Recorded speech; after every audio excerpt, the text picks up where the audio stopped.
Sweetest love I do not go एक love poem है और इसे ना जॉन डन के द्वारा लिखा गया है, जो कि उन्हीं का बुक सॉन्ग्स एंड सोनेट्स जो कि 1633 ईस्वी में पब्लिश हुआ था, उसी में वो जो है ना आपको कविता लिखा हुआ है।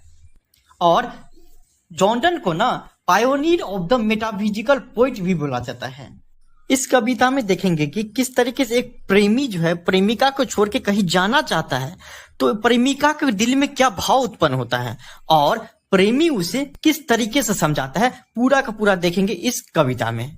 कवि कहता है कि मेरी प्रिय प्रेमिका, हम तुमसे दूर इसलिए नहीं जाते हैं कि तुम अब हमको अच्छी नहीं लगती हो, हम तुमसे बोर हो गए, ऐसा कोई बात नहीं है। और ना ही हमें तुमसे ज्यादा अच्छी और खूबसूरत कोई मिल गई, ऐसा बात नहीं है। और तुम क्यों रो रही हो, चुप हो जाओ। और एक ना एक दिन ना हमको मरना ही है, तो क्यों ना तुम आदत डाल लो कि एक आदमी के नहीं रहने पे भी आदमी कैसे रह सकता है। और अभी जो हम तुमको छोड़ के जा रहे हैं तो तुम फील कर पाओगी कि एक आदमी के नहीं रहने पे भी इंसान जिंदा रह सकता है और आराम से जिंदगी काट सकता है। हाँ, हम थोड़े टाइम के लिए जा रहे हैं, फिर आ जाएंगे, वो दूसरा बात है, लेकिन कभी न कभी तो हम परमानेंट चले जाएंगे, फिर तुम कैसी रहोगी। इसलिए रोना बंद करो। देखो, कल शाम को सूरज डूब गया था ना, और अभी सुबह में देखो उग गया है। और ना तो सूरज के पास कोई फीलिंग है, ना परिवार है, ना किसी से प्यार करता है, फिर भी देखो वो अभी के अभी आ गया है, टाइम पे गया, टाइम पे आ गया। और हरे पगली, हम तो मतलब तुमसे प्यार करते हैं, हमारा तो घर परिवार है, तो सोचो हम नहीं आएंगे। इवन हम तो उससे जल्दी आ जाएंगे, क्योंकि हमको पता है कि तुम मेरा इंतजार करते रहोगी। सूरज से ज्यादा पंख होंगे मेरे पास, और उसकी तुलना में एक ज्यादा सच्चा कारण भी होगा तुम्हारे तक पहुंचने के लिए। अगले पैराग्राफ में कवि अपनी प्रेमिका को कहता है कि देखो इंसान कितना कमजोर होता है, मानव प्राणी कितना कमजोर होता है कि अगर उसके जिंदगी में कोई खुशी का पल आता है तो उसे जी नहीं पाते रहता है। अगर वो चाहे तो वो उसको बढ़ा नहीं सकता है, और चाहे तो उसको घटा नहीं सकता है। एक दिन आपका अच्छा चल रहा है, इसका मतलब नहीं है कि सब दिन आपका अच्छा ही चलते रहे। आप इसको बढ़ा नहीं सकते कि अच्छा आज मेरा अच्छा दिन चल रहा है तो कल भी होगा, परसों भी। आपके हाथ में ये बढ़ाना नहीं है। और किसी भी कारण बस मान लीजिए कोई इंसान अगर दुख होता है तो वो चाह कर भी कभी सोच सोच के और बढ़ा देते रहता है। एक दिन का दुख रहता है, 2 दिन 3 दिन 1 साल तक बढ़ा देते रहता है अर्थात। और मनुष्य अपनी सारी शक्ति इसमें लगा देता है कि यार मेरे साथ क्या हो गया है, इससे ज्यादा दुख भरी बात क्या हो सकती है, इससे ज्यादा मेरे साथ बुरा क्या हो सकता है। और इसको बढ़ा के आपको बढ़ाते जाते रहते हैं, और इंसान जो है ना पूरा का पूरा कमजोर हो जाते रहता है अपने दुख के सामने। अगले पैराग्राफ में कवि कहते हैं कि और जब तुम कहराती हो ना, सांस लेती हो ना, तो सांस में हवा नहीं ले जा रही हो, ऐसा लगता है कि जैसे कि मेरी आत्मा को तुम घींचे लेके चली जा रही हो। और जब तुम रोती हो ना तो ऐसा लगता है कि तुम्हारे आंख से आंसू नहीं गिर रहा है, मानो कि मेरा खून गिर रहा है।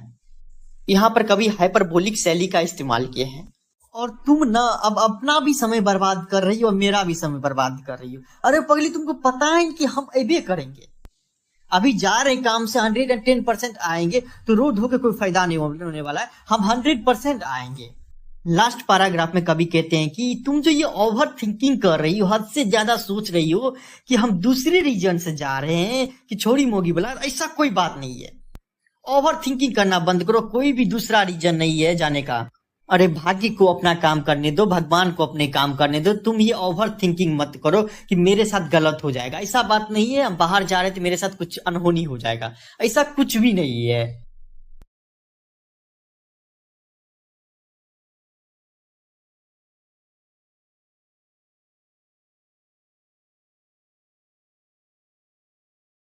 Song of my self chapter जो है आपको वाल्ट विटमैन के द्वारा लिखा गया है, जिनको लोग पीपुल्स पोइट के नाम से भी जाना जाता है। और इतना ही नहीं, ये अमेरिकन पोइट्स थे, एसेइस्ट थे और जर्नलिस्ट भी थे।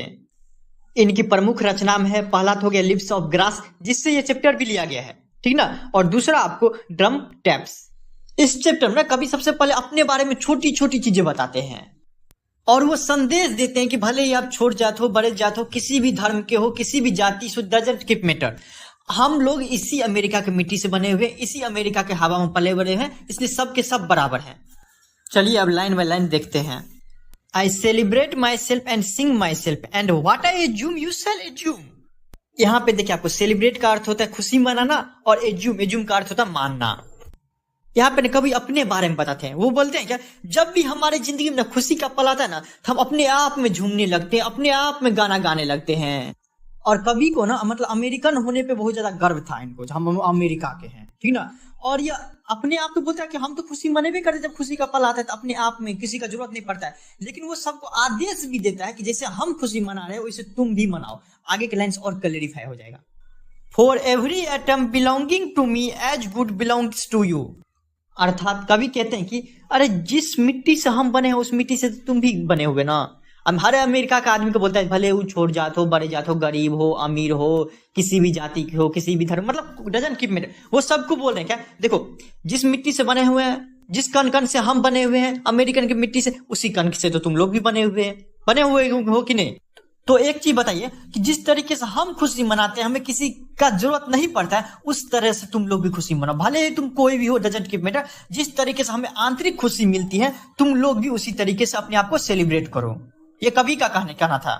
अर्थात क्या, मैं मानता हूं उसे तुम भी मानो कि खुशी का हर कण जो मुझ में है वो तुम में भी मौजूद है।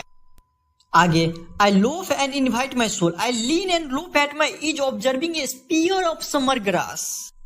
अर्थात मैं भ्रमण करता हूं तथा अपनी आत्मा को आमंत्रित करता हूं, मैं आराम करता हूं और अपने सहज पलों में घूमते हुए उन कांटों को देखता हूं जो गर्मी के घास में नजर आते हैं। मतलब वो बताते हैं कि जब हम टेंशन फ्री होकर बैठते हैं, ठीक ना, तो अपने मन और तन दोनों को एक साथ रखते हैं। ऐसा नहीं है कि जैसे क्लासरूम में कोई बच्चा बैठा रहता है तो अपना बैठा तो वहीं पे रहता है, तन तो वहां पे रहता है, लेकिन मन कहीं और घूमते रहता है। ऐसा नहीं इनके साथ है। वो अपने बारे में बताते कि हम जब भी तनाव मुक्त होते हैं तो मन और तन दोनों को साथ में रखते हैं, और देह हाथ खोल के जब घास पे सोते हैं तो घास का जो नुकीला रहता है आपको, उसके द्वारा जो दर्द दिया जाता है उसको भी हम सहते हैं। जबकि दर्द ज्यादा नहीं होता, आप लोग भी देह हाथ खोल के कभी सोए होंगे तो दर्द नहीं होता, लेकिन देखिए थोड़ा सा भी मतलब छोटी छोटी चीज अपने बारे में बताते हैं, माइन्यूट चीज वो अपने बारे में बताते हैं कि वो घास के द्वारा भी अगर मान लीजिए हमको चुभता है तो हमको दर्द होता है, उसको भी हम फील करते हैं। ऐसा नहीं है कि शरीर तो यहाँ पे है, दिमाग कहीं और पे है, ऐसा नहीं। मतलब अर्थात क्या, कवि ने अपने छोटी छोटी चीजें बताई यहाँ पे, ठीक। आगे के लाइन्स और क्लैरिफाई हो जाएगा। My tongue, every atom of my blood formed from this soil, this air, born here of parents, born here from parents the same, and their parents the same। अर्थात क्या, अब कभी बताते हैं कि वो क्यों बोल रहा था कि जैसे हम खुशी मना रहे हैं ना पिछली लाइन में, वैसे तुम भी मनाओ। इसका रीजन दिया है यहाँ पे। वो बोल रहे हैं क्या, मेरी जीवा तथा मेरे खून का प्रत्येक कण इस मिट्टी और इस हवा से बना हुआ है, ठीक ना। अमेरिका की मिट्टी और अमेरिका की हवा से बना हुआ है। जिस प्रकार मुझे अपने माता पिता द्वारा जन्म दिया गया, तुम सब ने भी अपने माता पिता से जन्म लिया है। सच बात है, हाँ, सबके माता पिता एक जैसे होते हैं। तो एक चीज बताओ, जैसे हम खुश हैं वैसे तुम लोग भी खुश क्यों ना हो। जैसे हम सेलिब्रेट कर रहे हैं, अपने आप का तन मन को एक साथ रख रहे हैं, उसी तरीके से तुम लोग भी करो। और आगे के लाइन्स और क्लैरिफाई हो जाएगा। I now 37 years old in perfect health begins, hoping to seize not till death। अर्थात वो अपने बारे में बताते हैं कि हम अभी 37 साल के हो गए और पक्का हम स्वस्थ हैं, कोई भी हमको बीमारी नहीं है। हमको लग रहा है ऐसा कि हम मरने तक ना एकदम जैसे हैं अभी ऐसे स्वस्थ रहेंगे, जिस तरीके से खुशी मना रहे उसी तरीके से रहेंगे हम। यहाँ पे एक लाइन है, आप क्रीड्स एंड स्कूल्स इन एबेयंस। अर्थात क्या, क्रीड्स का अर्थ हो गया यहाँ पे धार्मिक मान्यता, और स्कूल्स का अर्थ हो गया विचारधाराएं, और इन एबेयंस का अर्थ हो गया आपको स्थगित करना। अर्थात कभी कहना चाहता है क्या कि बहुत लोग ने बोलता है कि इस विचारधारा को मानो, हाँ इस धर्म को मानो, इस सब को तो हम आज तक वैल्यू दिए ही नहीं, आज तक नहीं वैल्यू दिए कि तुम बड़ा जाते हो तो हम तुमसे ऐसे बात करेंगे, तुम छोड़ जाते हो तो तुमसे ऐसे बात करेंगे, इस आज तक हम वैल्यू नहीं दिए। हम वैल्यू दिए तो सिर्फ और सिर्फ इंसानियत को। और वो आगे कहते हैं क्या, retiring back a while sufficed at what they are but never forgotten. यहाँ पे एक वर्ड का मीनिंग समझने का जरूरत है, सफिस्ट। सफिस्ट का अर्थ होता है पर्याप्त।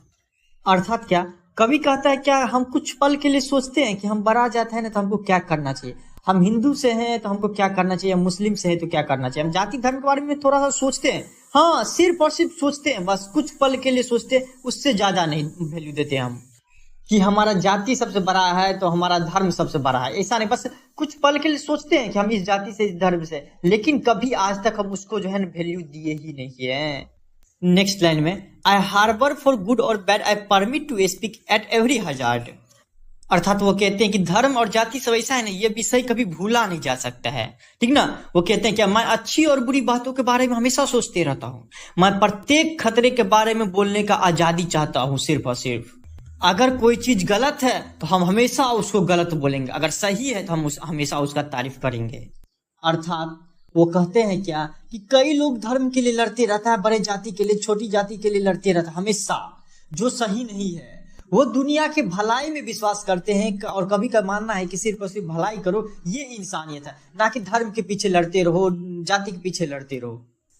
Last line, nature without check with original energy. अर्थात मेरा यह मकसद है ही नहीं कि हम जाति धर्म को पूरी तरीके से खत्म कर दें, और ना ही ये जो पूर्व से चली आ रही सभ्यता संस्कृति है उसको भी हम ना माने। कभी भी मेरा यह इरादा नहीं है। मैं यह सब प्रकृति को अपने वश में किए बगैर या परिवर्तन लाने की कोशिश किए बगैर करना चाहता हूं। हम बिना कुछ प्रकृति के साथ छेड़छाड़ किए बगैर हम चाहते हैं कि सब लोग खुश रहें और दूसरे को भी खुश रहने दे, ऐसे नहीं कि मारपीट करते रहे धर्म जाति के चक्कर में। और यहीं पे यह कविता पूरा खत्म हो जाता है। Now the leaves are falling fast, America का ही एक पोएट है W.H. ऑडेन, उनके द्वारा लिखा गया है। और उनको ना पुलिट्जर प्राइज जो है 1948 में मिला हुआ था। उनका एक कलेक्शन था द एज ऑफ एंग्जाइटी, उसके रीजन से उनको मिला हुआ। और यह एक नेचर पोएम है। नेचर पोएम मतलब समझ जाए कि मतलब प्रकृति वगैरह से रिलेटेड होगा। और इस कविता में हम देखेंगे कि किस तरीके से कवि कहना चाहता है कि हम लोग तेजी के साथ जो है बूढ़े हो जा रहे हैं और मर जा रहे हैं, और इतना ही नहीं भारी संख्या में मर रहे हैं। इस कविता के ना हर एक पैराग्राफ का 2 मीनिंग निकल के आएगा। पहला ये कि जो इंग्लिश का हिंदी समझे या फिर जेनरिक मीनिंग कवि जो कहना चाहता है, और दूसरा इसके माध्यम से कुछ और कवि कहना चाहता है, अर्थात के स्पेसिफिक मीनिंग निकल के आता है। दोनों चीज आपको समझने की जरूरत है। Now the leaves are falling fast, nurse flower will not last। यहाँ पे नर्स फ्लावर का मीनिंग समझना जरूरी है। नर्स फ्लावर ना पेड़ के पास जो छोटा छोटा पौधा होता है ना, उसको बोलता है नर्स फ्लावर, ठीक ना। इसका जो 2 मीनिंग है, जेनरिक मीनिंग का बात करें तो कभी कहना चाहता है कि पतझड़ का मौसम है, अब बहुत तेजी के साथ ना पत्ता गिर रहा है, और उनके जो सपोर्ट में जो पेड़ रहता है, अर्थात छोटा छोटा जो नर्स फ्लावर रहता है, वो भी अब जाने वाला है। क्योंकि छोटा छोटा पौधा जो रहता है आपको पेड़ के पास, वो आपको बड़ा पेड़ के रीजन से ही रह पाता है। बड़ा पेड़ गया तो उसमें डायरेक्ट धूप पड़ेगा, वो भी चले जाएगा। एलेगोरिकल और स्पेसिफिक मीनिंग के माध्यम से कहता है कि इंसान ना बहुत तेजी के साथ मर रहा है और भारी संख्या में मर रहा है। जैसे पेड़ से पत्ता तेजी से गिर रहा है, उसी तरीके से इंसान भी बहुत तेजी के साथ मर रहा है। और नर्सेज फ्लावर अर्थात क्या हम लोग भी जिंदा नहीं बचने वाले हैं, क्योंकि nurses of the graves are gone and the prams go rolling on. यहाँ पे प्रैम्प्स का मतलब होता है कि लकड़ी वाला गाड़ी देखे बच्चा सबको चलाते हुए, हाँ उसी को बोलता है प्रैम्प्स, ठीक ना। और इनका मीनिंग कवि कहना क्या चाहता है, एक पेड़ सूख गया है, मर गया है, और उसी के साथ दूसरा पेड़ उग रहा है, और इसी के साथ जिंदगी जो पेड़ का है वो चलते रहेगा। अभी एक मरा, दूसरा जिंदा होगा, हाँ, और उसके बाद वो बड़ा होगा, फिर वो सूख जाएगा। इसी तरीके से पेड़ का जिंदगी चलता रहेगा। और कभी दूसरा मीनिंग बताते हैं कि ठीक उसी तरीके से इंसान का भी जिंदगी है कि दादा दादी मर गए, हाँ पापा मम्मी सब मर गए, तो हम लोग भी जिंदा नहीं रहने वाले हैं, हम लोग भी कभी न कभी मर ही जाएंगे। फिर से एक बच्चा जन्म लेगा और वो झूला गाड़ी पर झूलेगा, खेलेगा, कूदेगा, बड़ा होगा और मर जाएगा। ऐसे ही जिंदगी हमारी चलती रहेगी। Whispering neighbours left and right pluck us from the real delight. यहाँ पे विस्परिंग नेबर का मतलब हुआ क्या कि प्राण को हरने वाला जिसको बोलते हैं यमदूत, उसको बोलते हैं विस्परिंग नेबर, अर्थात का एजेंट ऑफ डेथ, यमदूत। और प्लक मतलब क्या होता है, तोड़ना, ठीक ना, हटा देना। और आगे and the active hand must freeze lonely on the separate knees. यहाँ पे फ्रीज, फ्रीज का मतलब क्या होता है, आपको ठंडा कर देना, किसी काम का नहीं रहने देना, ठीक ना। इसका हिंदी मीनिंग का बात करें तो यमदूत लोगों से उनकी खुशियां छीनने हर तरफ से आ रहा है। वे प्रत्येक हाथ जो कभी क्रियाशील थे वो आज बर्फ की भांति ठंडे पड़ गए हैं। हर इंसान घुटनों के बल अकेला बैठा हुआ है। कवि कहना चाहता है क्या मौत का सौदागर अर्थात यमराज हमारे चारों तरफ फैले हुए, वो हमारी खुशियां छीनने के फिराक में है। वो चाहता है कि कैसे लोगों को ना उनके परिवार से अलग किया जाए, उनका काम ही वही है। और हम अपने जिंदगी में जो हाथ पैर का इस्तेमाल करके काम काज करके रोजी रोटी कमा के खाना खा के जिंदगी जो गुजर बसर कर रहे थे, उसे यमदूत निष्क्रिय और निष्प्राण कर देता है और हमें भी चिता पे सुला देता है, अर्थात मर जाते हैं। मरने के बाद क्या होता है कि हाथ पैर कोई काम का नहीं, तो पूरा का पूरा फ्रीज हो जाता है। और अंततः हम लोग भी अपने मौत के सामने घुटना टेक देते हैं। और कवि कहता है कि इसी तरीके से जिंदगी चलता है सबका। आगे, dead in hundreds at the back follow wooden in our track. अर्थात क्या, यहाँ पे वुडन का मतलब क्या होता है आपको, कि लकड़ी के ताबूत नहीं समझे जिसमें आपको लाश वाश लग जाता है, तो उसको वुडन कॉफिन बोला जाता है, तो वही इसका मतलब हुआ। और आगे में क्या बोलता है कि arms raised stiffly to reprove in false attitude of love. यहाँ पे देखिए आपको स्टिफली का मतलब होता है कठिन रास्ता होता है, ठीक ना। रिप्रूव मतलब होता है क्या, डांटना। और एटीट्यूड का यहाँ पे मतलब क्या हो जाएगा आपको, गेस्चर मतलब क्या, हाव भाव। हिंदी में बात करें तो बोलते हैं कि कभी हमारी राह पर लकड़ी के ताबूतों का पीछा करती हुई सैकड़ों मौतें देखी जा सकती है। बनावटी प्यार की सोच का विरोध करता हुआ हर हाथ और हर उंगली उठी हुई है। अर्थात कवि कहना चाहता है क्या, अगर तुम्हें विश्वास नहीं हो रहा है कि जिंदगी ऐसे ही चलती है, तो तुम्हें अपने से पीछे देखो, सैकड़ों लोग मरे पड़े हैं। अरे जिस रास्ते पे तुम चल रहे हो उस रास्ते में तुम्हारे जैसे लोगों का जो है ताबूतों में लिटा दिया गया है, सबकी मौत हो गई है। और ये जो तुम्हारे 4 लोग जो कंधा बदल बदल के तुमको लेके जाते हैं और बोलते हैं कि मेरा अपना है, तुम्हारे मरने पे रोते हैं, वो सब सारे के सारे आदमी छल कर रहे हैं। वो जो बोलते थे कि तुम्हारे बिना नहीं रह सकते हैं, अभी देख लो, सही बात है कि 9 दिन 10 दिन बाद जब भोज उज होता है तो वही आदमी से बोलता है कि पूरी गरम दीजिए खाने के लिए। सही बात है, ऐसे ही होता है जिंदगी में। तो वही कभी बोलना चाहता है कि साला के सारा बनावटी प्यार है, ठीक ना। ऐसा नहीं है कि कोई किसी के बिना नहीं रह सकता है, जिंदगी ऐसे ही चलता है। आगे, starving through the leafless would trolls run scolding for their food. यहाँ पे ट्रोल्स का मीनिंग होता है एक तरह का पक्षी समझ लीजिए, जो आपको खाने के लिए बेचैन हो। वैसे इसका हिंदी मीनिंग का बात करें तो पिशाच होता है, ठीक। और आगे, and the Nightingale is dumb and the angel will not come. यहाँ पे नाइटिंगेल का मतलब हो गया कोयल, ठीक ना। और एंजल मतलब देवदूत। हिंदी में बात करें तो कभी ना दयनीय स्थिति को दिखाता है यहाँ पे, ठीक ना, कि बुढ़वा सबका दयनीय स्थिति के बारे में। लेकिन हिंदी में बोलता है क्या, भूखे दरिंदे, अर्थात ट्रोल्स एक पक्षी बोल सकते हैं, भूखे दरिंदे अपने भोजन के लिए गुराते हुए बिना पत्तों वाले जंगलों के बीच घूम रहे हैं। कोयल गूंगी हो चुकी है और उससे कोई बचाने के लिए अब देवदूत नहीं आएगा। मतलब क्या, जब आदमी बूढ़ा हो जाता है ना, तो वो उस पेड़ के समान हो जाता है जिसमें ना तो पत्ती रहती है, ना तो वो फल दे सकता है, अर्थात किसी कर्मक का नहीं रहता। उसी तरीके से इंसान के बारे में बताते हैं क्या, कि इंसान जब बूढ़ा हो जाता है, किसी काम के नहीं रह जाता है, तब ना वो खाने के लिए इधर उधर भटकते रहता है। और ये जो दुष्ट आदमी सब रहता है इसके आसपास उसे खाने के लिए नहीं देता है। जैसे पेड़ सूखने पे कोयल सब जो है ना गूंगी हो जाती रहती है, कहाँ बैठेगा, हाँ कुछ नहीं गुनगुनाते रहता है। उसी तरीके से इंसान जब बुढ़ा हो जाता है, बुढ़िया हो जाती रहती है, तो वो किसी कर्म का नहीं रहती, बैठे रहती है और सोचता है कि अब तो हमको देवदूत भी नहीं बचा सकते, देवदूत भी चाह के भी वो हमारे पुराने दिन नहीं ला सकता है, ठीक ना। आगे फिर से कहते हैं कि cold impossible ahead lifts the mountains lovely head.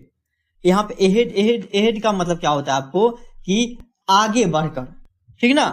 फिर आगे देखिए आपको कि whose white waterfall could bless travellers in the last distress. यहाँ पे देखिए आपको ब्लेस मतलब होता है आशीर्वाद देना, ठीक ना। और लास्ट डिस्ट्रेस का अर्थ मतलब होता है क्या, मृत्यु।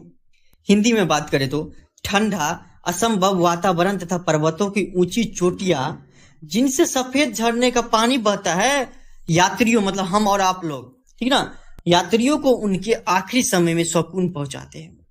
यहाँ पे कह सकते हैं कि कभी न ताना मारता है समाज के लोगों को कि, और संदेश भी देते हैं, ठीक ना।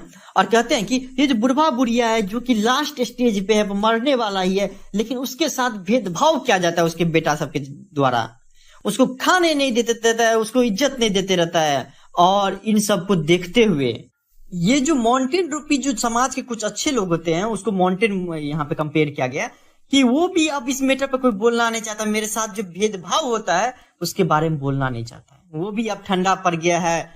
और हम लोग भी अब क्या कर सकते हैं, बुढ़वा बुढ़िया हो गए तो हम लोग जैसे वाटरफॉल जैसे सुकून देता है लोगों को, उसी तरीके से अब हम लोग समझते इसी में मेरा जिंदगी हो चलेगा, इसी ही हमारी जिंदगी चलेगा, और एक दिन हम भी आपको यात्री की तरह लास्ट स्टेज में पहुंच के हम मर जाएंगे, ऐसे ही जिंदगी चलेगा मेरा भी। अब ओड टू ऑटम एक कविता है और इनको जॉन किट्स के द्वारा लिखा गया है। और यह एक रोमांटिक पोइट्स है। उसके साथ साथ जॉन कीट्स का जो जन्म है वो आपको मूनफील्ड्स लंदन में हुआ था। और इस कविता में ना कवि देखेंगे कि किस तरीके से पतझड़ के मौसम का बहुत ज्यादा तारीफ किया है। जिस मौसम में पत्ता गिरता है तो बोलता है उसका भी अलग योगदान है, ठीक ना। और सब जो कवि है वो किसके बारे में लिखता है? स्प्रिंग, वसंत ऋतु के बारे में, जो रोमांटिक मौसम है, एकदम बहुत बड़ा, ना ठंडा रहता है ना थोड़ा गर्मी रहता है, एकदम नया नया पत्ता सब पेड़ पे आता है, नया नया फल लग जाता है। लेकिन ये जो कवि है जॉन कीट्स कुछ अलग लिखे में कि स्प्रिंग, वसंत का तो अलग योगदान है ही, लेकिन ऑटम सीजन अर्थात पतझड़ भी अपने आप पे बहुत अच्छा सीजन है और इनके बारे में और इनका तारीफ बहुत ज्यादा किए हैं। और एक चीज, पतझड़ का मौसम कब आता है? जब आपको बरसात सब गिर जाएगा ना, बरसात खत्म होने के बाद और ठंडी आने से पहले जो आपको 1-2 महीना का टाइम जो रहता है उस मौसम को बोला जाता है पतझड़ का मौसम, ठीक ना, जो सितंबर से लेकर नवंबर तक रहता है। चलिए स्टार्ट करते हैं। आपको लाइन बाय लाइन जो है जब भी पोएम पढ़े किसी का भी तो समझना बहुत ज्यादा जरूरी रहता है, ठीक ना, क्योंकि वहीं से आपको सब कुछ बनाना रहता है। तो season of mists and mellow fruitfulness, close bosom friend of the maturing sun. यहाँ पे देखिए आपको मिस्ट्स का अर्थ क्या होता है? सीजन तो मतलब मौसम, मिस्ट का अर्थ होता है धुंध, नहीं होता कोहरा वो। मेलो, मेलो मतलब क्या होता है आपको? नरम और मीठा। अब फ्रूटफुलनेस मतलब समझते हैं जिसके अंदर जो ज्यादा रस रहे, ठीक ना, नरम और एकदम मीठा हो और ज्यादा रस हो तो मेलो फ्रूटफुलनेस उसको बुला जाता है, ठीक। क्लोज बॉसम का अर्थ यहाँ पे क्या होगा? बेस्ट फ्रेंड, ठीक है, जिगरी दोस्त जिसके बिना नहीं रह सकते हैं, ठीक ना। और आपको सन वगैरह का बात तो पता ही है। चलिए इसका मीनिंग क्या करना चाहता है कवि? तो ये जो पतझड़ का मौसम रहता है उसमें क्या रहता है? दिन में आपको सूरज के कारण थोड़ा बहुत गर्मी रहता है और जब सुबह उठिएगा ना तो उसमें धुंध लगा रहता है, तो मौसम बड़ा सुहाना रहता है। और जब सूरज का धूप जो है ना आपको फल सब पड़ते रहता है तो फल सब एकदम पक जाते रहता है, एकदम मिठास आ जाते रहता है उनके अंदर, ठीक ना। आगे के लाइन में फिर कवि क्या बोलते हैं कि conspiring with him how to load and bless with fruit the vines and the round the thatch eaves run. यहाँ पे देखिए आपको कि कंस्पायरिंग मतलब क्या होता है? साजिश रचना, ठीक है ना, साजिश रचना, जिसमें क्या होता है आपको? वाइन्स, वाइन्स मतलब बेल नहीं समझते? बेल, बेल का जो फल होता है वो, वाइन्स मतलब यहाँ पे बेल हो जाएगा। और थैच इब्स रन मतलब क्या होता है? छप्पर होता है, हाँ, छत का जो छप्पर होता है उसको बोलते हैं थैच इब्स रन, ठीक। तो इस लाइन के माध्यम से कभी कहना चाहता है कि जिस तरीके से फल सब पक जाते रहता है उसी तरीके से अगर मान लीजिए छत पे या छप्पर पे आपको जो भी सब्जी रहता है या बेल वगैरह रहता है वो क्या होता है? अच्छे से उग जाता है और बड़ा हो जाता है।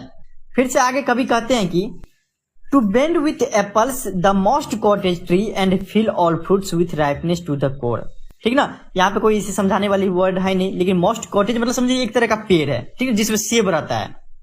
तो कवि क्या कहना चाहता है इस लाइन, दोनों लाइन का मतलब से? सेब सब इतना ज्यादा पक गया है कि वो जिस पेड़ पे है वो पेड़ झुक गया है। और इतना ही नहीं, सेब के साथ साथ जो छोटा छोटा दुबिया उबिया सब रहता है, आपको हरा हरा आपको काई सब रहता है, वो भी उस पेड़ पर उग गया है, जिस कारण से और जो है क्या हो जाता है उस मौसम में, पतझड़ का मौसम में, और जो है पेड़ सब क्या हो जाता है? झुक जाता ही रहता है। फिर से आगे कवि कहते हैं क्या? To swell the gourd and plump the hazel shells with a sweet kernel to set budding more. यहाँ पे देखिए प्लम्प, प्लम्प मतलब होता है फुलाया हुआ, ठीक ना। प्लम्प का अर्थ मोटा या फिर गद्देदार, ठीक। आपको हेजल, हेजल एक तरह का मतलब समझिए कि पेड़ होता है, ठीक ना, जिससे फल रहता है। और कर्नल, KERNEL, कर्नल, कर्नल का अर्थ होता है बीज, ठीक ना। इसमें आपको 3 वर्ड समझने वाली बात है। इसके माध्यम से कवि क्या करना चाहता है कि फल अंदर से पक गया है, अर्थात क्या कि फल जितना बड़ा होना चाहिए ना पूर्ण आकार ले लिया है, अब उसे काटने की आवश्यकता है। छत पे जो लौकी है वो बड़ी हो गई है और भारी भी हो गया है, उसे भी काटने की जरूरत है। पतझड़ का मौसम यही सब होते रहता है चेंजेस। और हेजल है, हेजल जो है, हेजल के छिलके मोटे हो गए हैं और उसके अंदर जो बीज है वो मिठास से बढ़ गया है, भर गया है। तो अब उसे हेजल को भी काटने का जरूरत है, वो जो छप्पर पे लौकी ये सबको काटने का जरूरत है। आगे कभी कहते हैं कि and still more letter flowers for the bees until they think warm days will never cease for summer has overwhelmed their clammy cells। यहाँ पे देखिए 1-2 वर्ड का मतलब आपको समझने की जरूरत है, ठीक ना। इसमें सीज, सीज का अर्थ होता है समाप्त होना, होना, ठीक ना। और ओवरब्रिम्ड जो है उसका इंग्लिश में बोले तो ओवरफ्लोइंग बोले या पूरा भरा हुआ जिसको बोलते हैं उसको ओवरब्रिम्ड बोलते हैं, ठीक। तो तीनों लाइन का मतलब क्या कवि कहना चाहता है कि अब कवि ना फूल के बारे में बोलता है कि उस मौसम में फूल बहुत बड़ा हो जाते रहता है और जो फूल पे जो ना आपको मधुमक्खी सब ना आसपास बहुत मंडराने लगते रहता है उस मौसम में। अब मधुमक्खी सबको ऐसा लगता है क्या कि अभी भी गर्मी है, ठीक ना। गर्मी का मौसम कभी खत्म नहीं होगा, क्योंकि गर्मी में उस लोग को मजा बहुत आता है कि फूल से पराग निकालने में, ठीक है। तो उन लोग को, मधुमक्खी को फील होता है क्या कि अभी भी गर्मी बढ़ती जा रही है, वो खत्म नहीं होने वाली है।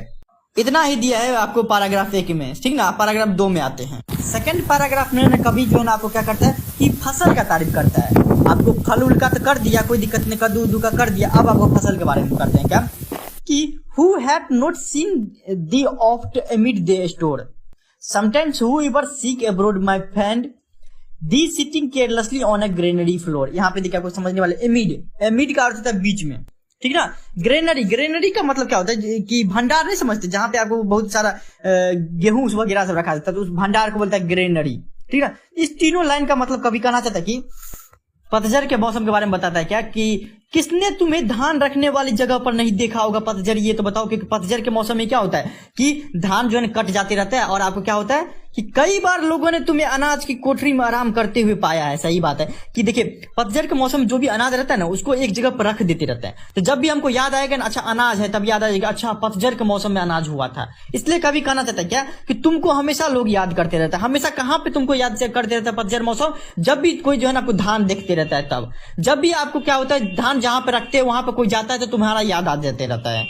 आगे कभी कहते हैं कि thy hair soft lifted by the winnowing wind. Winnowing मतलब क्या होता है, फटकना, ठीक है ना। कि धान सबको देखते होंगे क्या, गेहूं सबको, उसके ऊपर से छिलका जो रहता है वो हटाता है, कैसे फटक फटक करके औरत जो है उसको निकालते रहता है। तो कभी यहाँ पे बोलना चाहता है कि जैसे लड़की सबका बाल ने फहराते रहता है, उसी तरीके से तुमको जो है ना फटकते रहता है, औरत सब फटकते रहता है, ताकि तुम्हारा बाल अर्थात का खोइया सब नहीं रहता है उसके ऊपर में, तो खोइया तुम्हारा अलग हो जाए धान से, ठीक ना। इसलिए आपको क्या होता है कि आपको जो हवा में क्या करते हैं औरत सब फटकते रहता है तुमको, तब हम पता कर सकते हैं कि अच्छा पतझड़ का मौसम है। आगे फिर से कभी कहते हैं कि or on a half reaped furrow sound asleep drowsed with the fume of poppies while thy hook. देखिए यहाँ पे समझने वाली बात क्या, आपको साउंड ए स्लीप मतलब सोया हुआ रहता है।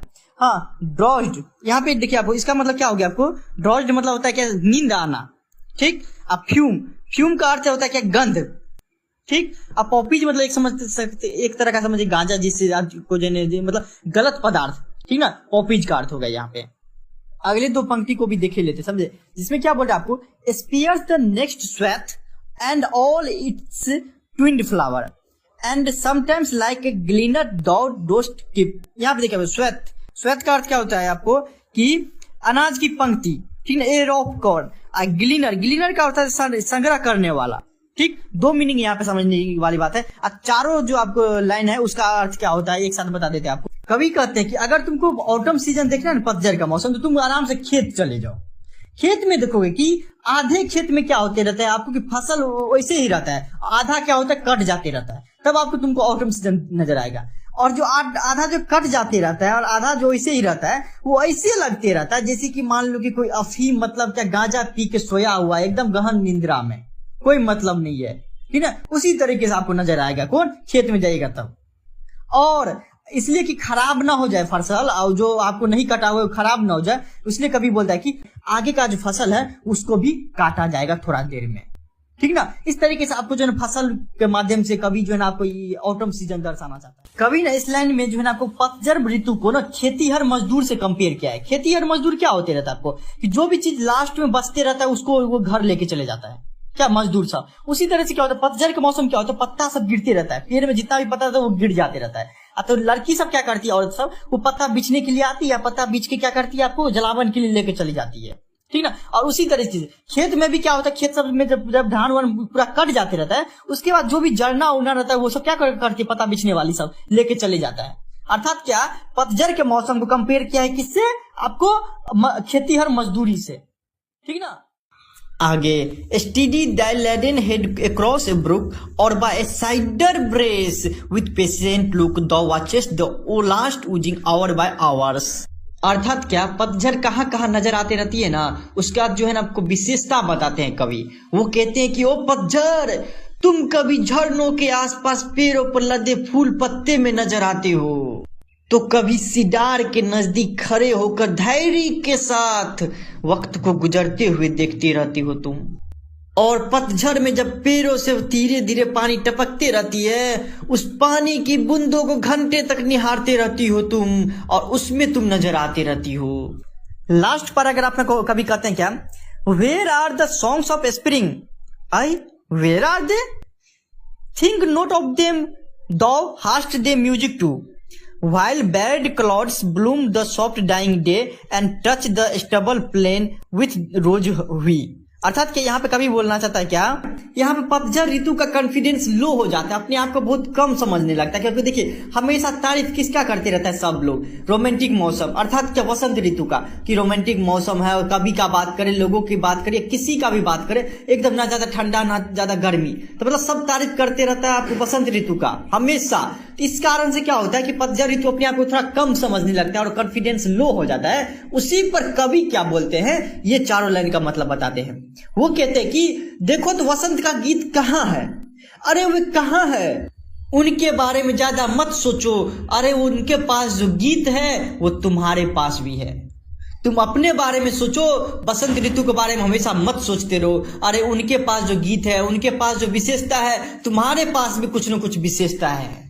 अरे तुम दिन के समाप्त होने के साथ साथ पूरी धरती को खूबसूरत रंगों से ढक देते हो, एक अलग तरीके से का खूबसूरती नजर आती रहती है, जो कि वसंत ऋतु कभी भी कंपीट नहीं कर सकता उसको। वो खूबसूरती सिर्फ और सिर्फ तुम्हारे पास है, अपने आप को कम मत समझो। आगे के लाइन्स और क्लैरिफाई हो जाएगा। Then in a wailful choir the small net small among the river shallows born aloft or sinking in as the light wind lifts। और यहाँ पर 3 वर्ड का मीनिंग समझना जरूरी है। एक तो आपको हो गया चोरस, समूह गान, हाँ, उसके बाद नेट्स हो गया, जंगली मक्खी, और सैलोज, सैलोज का अर्थ होता है हल्के पीले रंग का, ठीक है ना। अर्थात क्या कवि जो है ना और तारीफ करता है आपको कि तुमको पता है ना कि शाम होते होते जैसे तुम खूबसूरत रंग में धरती को ढल देते हो, उस समय बीमारी वाले पीले रंग के छोटे छोटे मच्छर झुंड बनाकर होते हैं। अरे नदी के भूरे पानी के ऊपर हल्की हवा के साथ बहते हैं, वो जीते हैं या मरते हैं, वो देखने में कितना खूबसूरत लगते रहता है। तुम कभी सोचे हो तुम्हारे पास ये खूबसूरती है, ये तुम्हारे पास विशेषता है। लास्ट लाइन में कवि कहते हैं कि and full grown lamps Lord ब्लिट from हिली born hedge cricket sing and now with the travels of the red breast whistles from A garden cropped and gathering swallows Twitter in the skies. अर्थात क्या last में भी कभी आपको वही उनका तारीफ करते हैं और उनको बताते तुम्हारे अंदर है क्या, उनको पता भी नहीं पतझड़ को, लेकिन वो बताते हैं कभी, वो क्या क्या बताते हैं कि कभी तुम पहाड़ी इलाका में चले जाना पतझड़, वहां पे भेड़ खड़ा होकर आवाज निकालते रहती है, करते रहती है, समझ जाना तुम हो। कीटे पतंगे कर्कश स्वर में गाते रहते हैं, कहीं बगीचे में रॉबिन पक्षी सीटी जैसी आवाज निकालते रहती है। और इतना तो छोड़ो, पक्षी जो है ना आकाश में इकट्ठे होकर चहचहाते रहते हैं, समझ जाना कि वो तुम्हारा मौसम है और वो तुम्हारी विशेषता है। यहीं पे पूरा पूरा खत्म हो जाता है। धन्यवाद।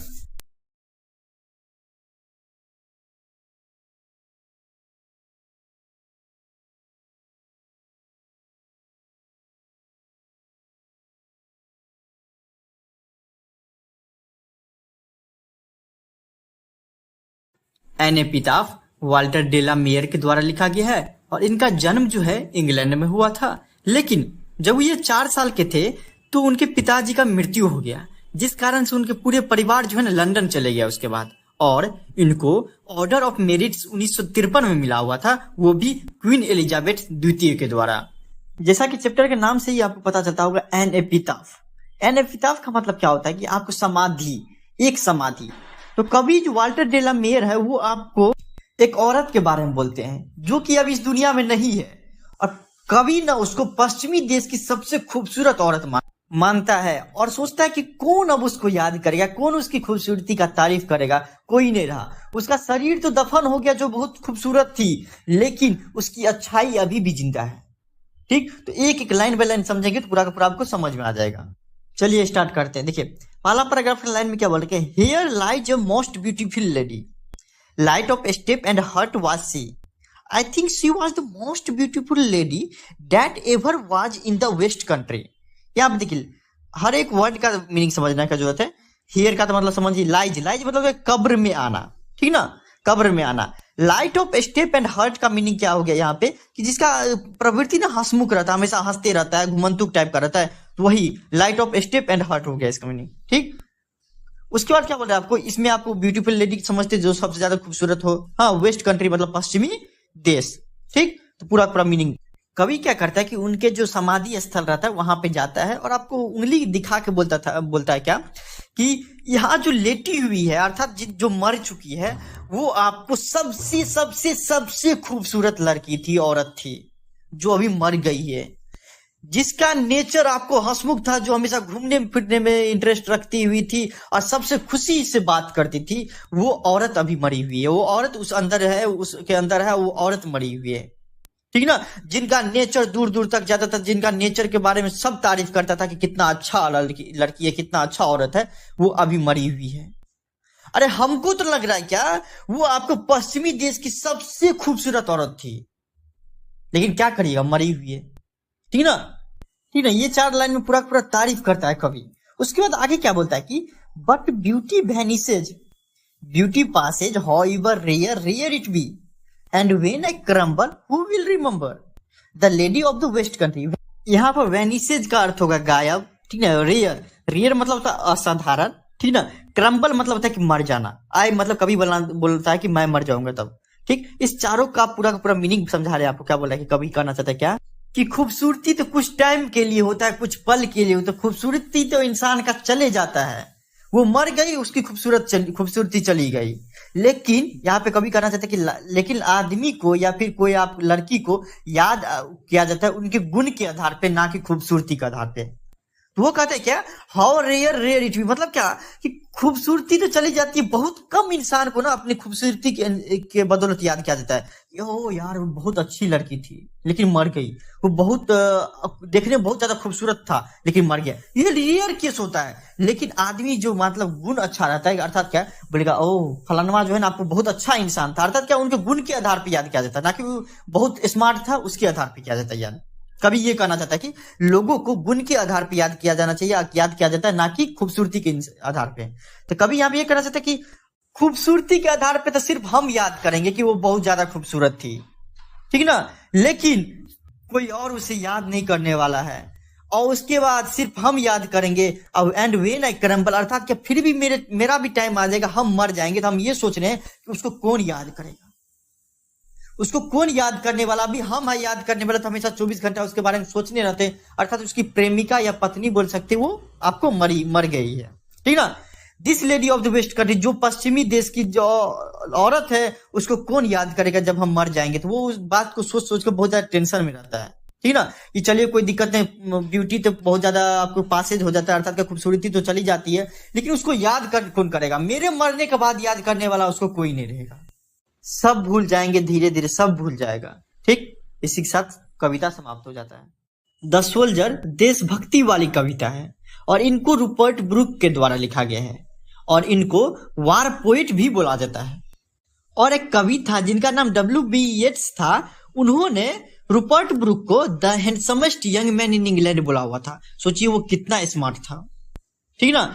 और उनका जन्म नाचा फैमिली में हुआ था, ठीक ना। और उनके पिता जो थे रग्बी स्कूल के हाउस मास्टर थे, तो बचपन में पढ़ाई उनका वहीं पे हुआ। आफ्टर दैट वो कॉलेज में के लिए कैम्ब्रिज चले गए, मतलब पढ़ाई लिखा उनका बहुत बढ़िया चला था।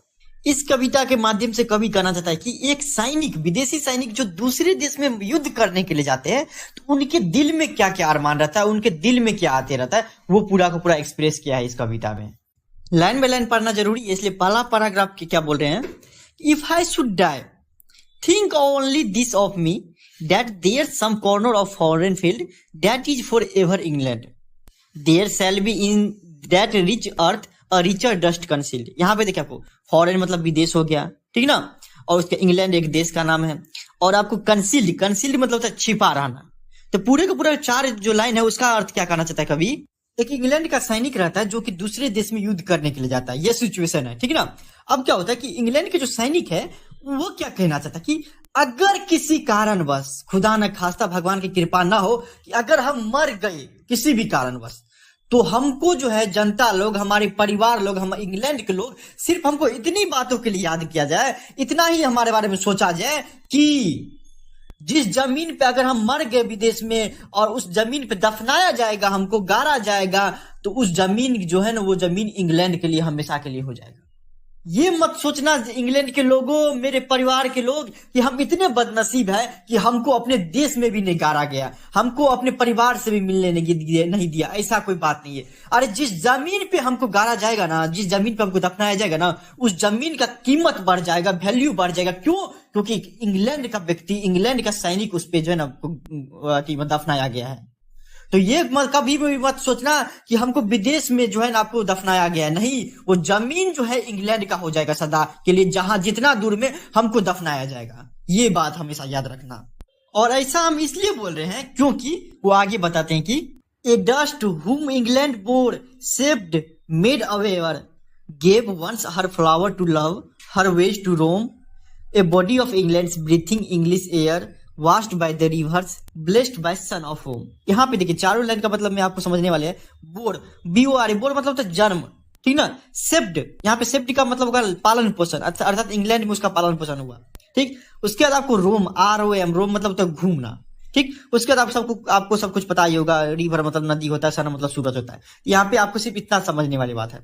कभी क्या कहना चाहता है इसके बदौलत कि हम ऐसा इसलिए बोल रहे हैं कि वो जमीन इंग्लैंड का हो जाएगा क्योंकि इंग्लैंड ने हमको जन्म दिया है, इंग्लैंड में हमारा पालन पोषण हुआ है, इंग्लैंड में हम पले बड़े और बड़े हुए हैं। इंग्लैंड ने हमें ये सिखाया कि इंसानियत क्या होता है। इंग्लैंड ने हमको जागरूक इंसान बनाया है। इंग्लैंड ही हमको प्यार और मोहब्बत के बीच में फर्क बताया हुआ है, और इंग्लैंड में ही हम इधर उधर घूम के सब कुछ सीखे हुए हैं। इंग्लैंड के हवा से हम बने हुए, इंग्लैंड के मिट्टी मिट्टी कण कण से हम बने हुए हैं, इंग्लैंड के नदी से हम सींचे हुए हैं, और इंग्लैंड के सूरज से जो है ना आपको हम क्या हुए कि आनंद लिए हुए हैं। मेरा तो कन कन मन मन इंग्लैंड का है। तो अर्थात मेरा जन्म जब इंग्लैंड में हुआ है, पालन पोषण इंग्लैंड में हुआ, हर एक चीज हम इंग्लैंड में किए, तो मरेंगे भी तो जो जमीन पे मरेंगे वो इंग्लैंड का हो जाएगा। ये बात याद रखना जनता, मेरे परिवार के लोगों, इंग्लैंड के लोगों। आगे के लाइन में कवि कहते हैं कि and think this hurt all A will said away A pulse in the eternal mind no less give somewhere back the thoughts by England given. यहाँ पे जो समझने वाली बात है क्या, एविल, एविल मतलब था पाप सब जो भी होता है ना वो एविल। पल्स, पल्स मतलब क्या होता है आपको कि धड़कन। इटर्नल माइंड मतलब अंदर का जो मन रहता है ना उसको इटर्नल बोला जाता है, शाश्वत जिसको बोलते हैं, ठीक।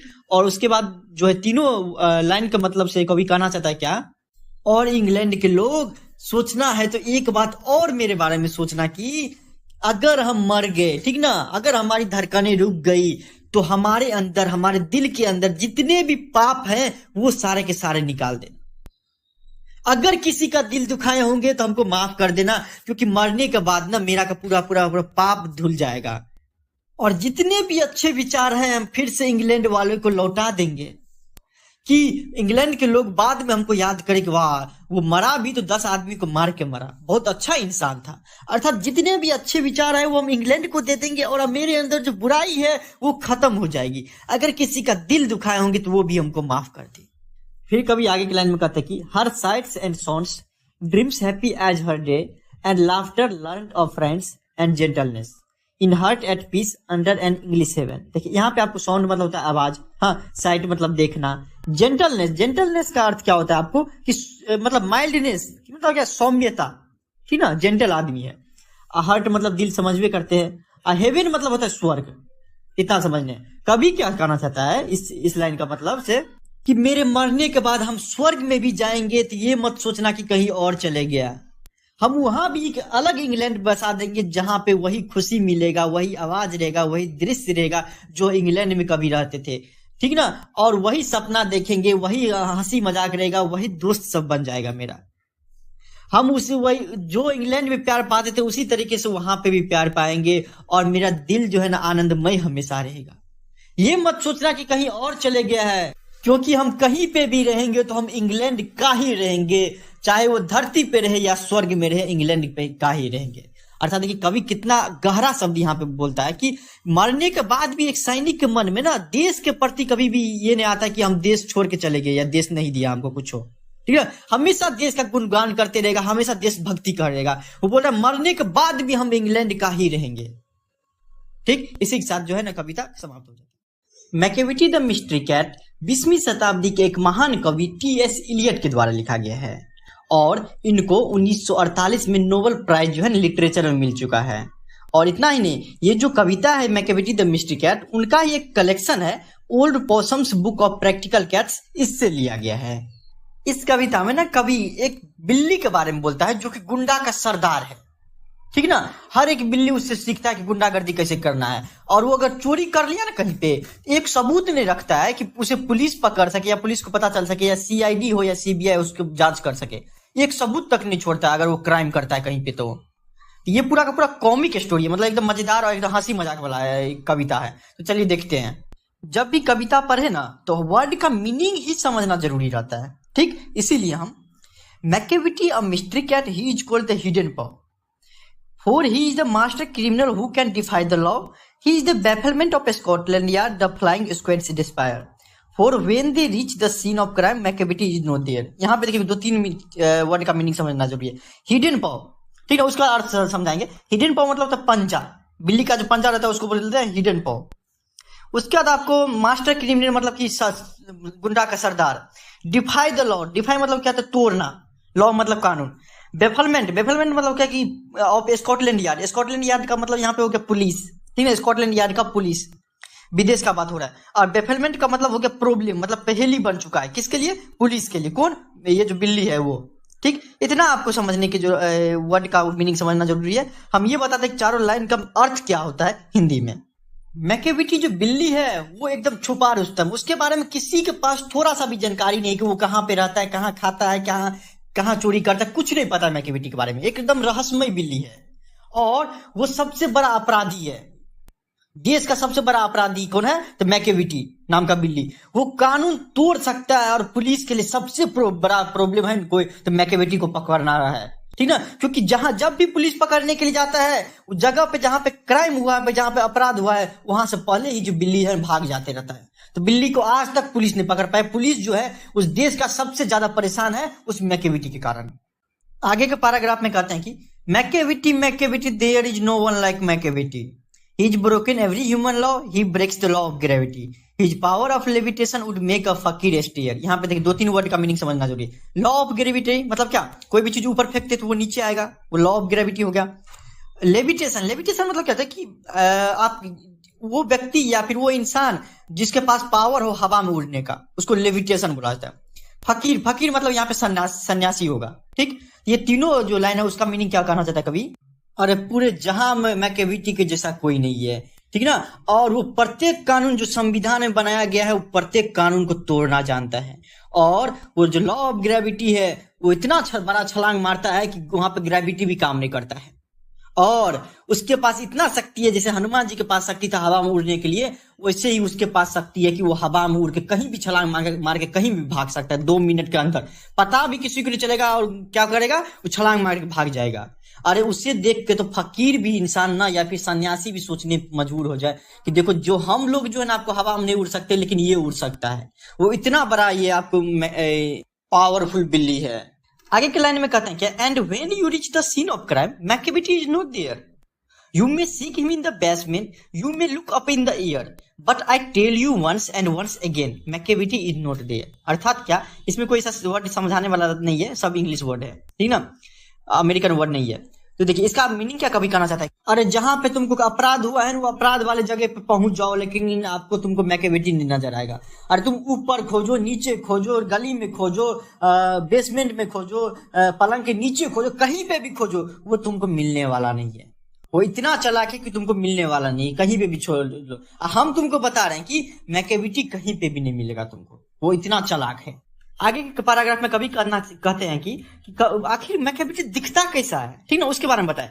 तो Macavity a ginger cat, he is very tall and thin, you would know him if you saw him, for his eyes are सर्केनिन, his bro is deeply lined with thought, his head is highly doomed. यहाँ पे देखिए आपको ginger मतलब जो होता है दुबली पतली, सकेन मतलब तो अंदर धसा रहता है ना जिसका, उसको बोलता है सकेन, हाँ सनकेन। उसके बाद आपको क्या होगा, डोम्ड, डोम्ड मतलब गुंबद की तरह जिसका सिर हो ना उसको डोम्ड बोला जाता है।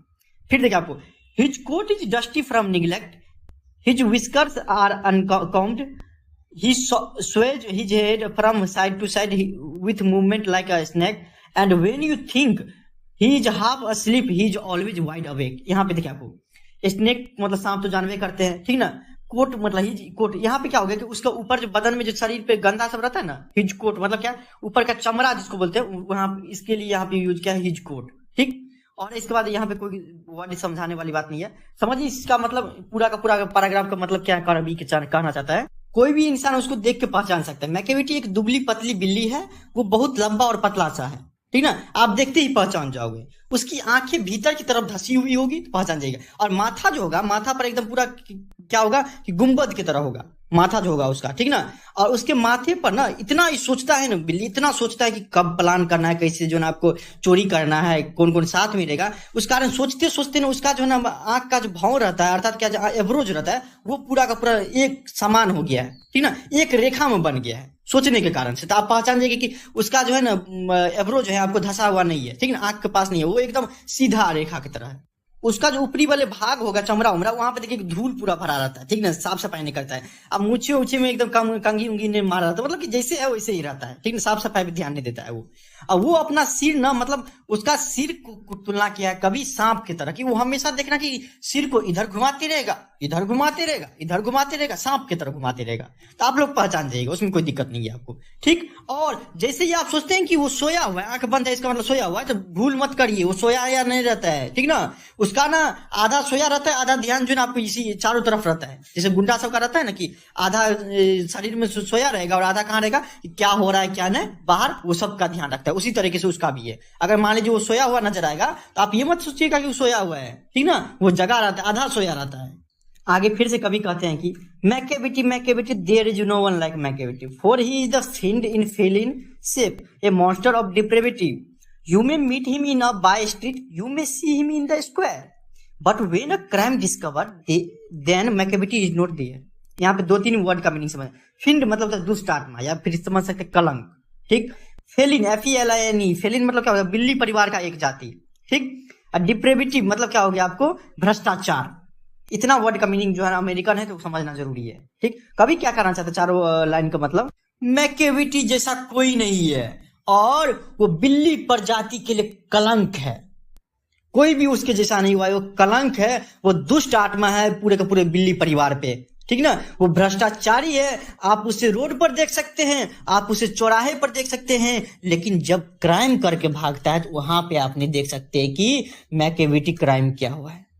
आगे कभी कहते हैं कि कौन कौन सा वो जो है क्राइम करता है, ठीक ना, उसके बारे में पूरा पैराग्राफ में। He is outwardly respectable, they saw he cheats eight card and his footprint are not found in any file of Scotland Yards, and when the larder looted or the jewel case is refilled। यहाँ पे देखिए तीनों line में दो word का meaning समझना है। एक लार्डर, लार्डर मतलब होता है कि जहां पे भोजन उजन रखते हैं ना उसको बोलते हैं लार्डर, भंडारक्षक, ठीक।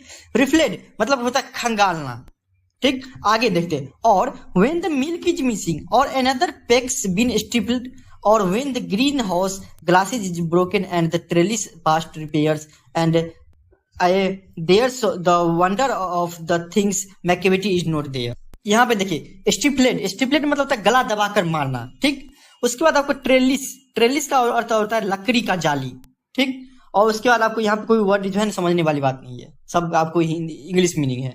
पूरा पैराग्राफ का अर्थ है कि वो बाहर से दिखने में इज्जतदार है, क्योंकि आज तक पकड़ा नहीं गया है तो सब बोलता है कि इज्जतदार है। लेकिन जब लोगों से पूछते हैं तो लोग कहता है कि जहां थोड़ा बहुत तो ताश वाश खेलता है ना, तो उसमें जो है ना बेमानी उमानी कर लेते रहता है और कुछ हो नहीं, ठीक ना। और जो स्कॉटलैंड यार्ड का पुलिस है उसके पास ना तो उसके फुटप्रिंट का निशान है, ना उसके पास कोई सबूत है, ना उसके पास गवाह है कि आपको मैकेविटी चोरी किया है। आज तक नहीं हो पाया, ठीक ना। किसी भी पुलिस के पास आपको इसका फाइल नहीं मिलेगा। वो क्या सब लूटता है, तो आपको जहां पे खाना उना रखा रहता है वो भोजन लूट के चले जाता है, ठीक। उसके बाद क्या होता है कि अगर मान लीजिए दूध गायब हुआ तो गहनों की बक्सा की खोजा जाता है। अर्थात क्या, फ्रिज वगैरह में अगर मान लीजिए कि दूध वगैरह रखा रहता है, फ्रूट वगैरह रखा रहता है, सब्जी वगैरह रहता है, तो वो वहां से खा के भाग जाता है। ये इसका क्राइम है, ठीक ना। उसके आपको वो भागता है कि किचन का शीशा पूरा तोड़ देता है, ठीक है, ताकि पकड़ाए नहीं, थोड़ा सा भी नहीं पकड़ाए। किचन का शीशा तोड़ देता है, आपको जाली लकड़ी का लगा रहता है पूरा का पूरा तोड़ देता है, भाग जाता है, ठीक ना। और आपको फिर भी अगर मान लीजिए कोई पुलिस आता है या फिर पुलिस मतलब क्या उसके घर का आदमी सब आता है तो वो वहां पे नहीं मिलते रहता है, पता ही नहीं कर पाता कि कौन बिल्ली आया हुआ होता है चोरी करके भाग गया, ठीक ना। आज तक कोई भी फैमिली मेंबर उसका पकड़ नहीं पाया, ठीक। आगे फिर से कवि कहते हैं कि and when the foreign office find the treaties gone ashtray और the एडमिनिस्ट्रेटरी loss some plan and drawing by the way there may be A scrap of paper in the hall on और on the stair but it's useless to investigation Macavity is not there. यहाँ पे 2-3 word का meaning समझना जरूरी है। एक treaties गोन ashtray मतलब समझौता भंग करना, ठीक। उसके बाद आपको होता है कि एडमिनिस्ट्रेटरी मतलब ऑफिस में, ठीक, ऑफिस का काम। उसके बाद आपको कुछ नहीं समझने की जरूरत है इसमें। कवि क्या कहना चाहता है इस लाइन के मतलब से, कोई विदेशी नीति बनाया गया, जैसे मान लीजिए कि भारत को ना पाकिस्तान पे हमला करना, उसके लिए पूरा ग्राफ बना लिया था कि यहाँ से हमला करना, इतना आदमी जाएगा, इस तरीके से पूरा। अगर मान लीजिए किसी कारण बस जो है ना आपको चोरी हो गया वो ग्राफ या फिर वो प्लान चोरी हो गया, तो ये मत सोचते रहना कि मैकेविटी लेके गया है और मैकेविटी को खोजेंगे और मैकेविटी दे देगा, नहीं मिल सकता है।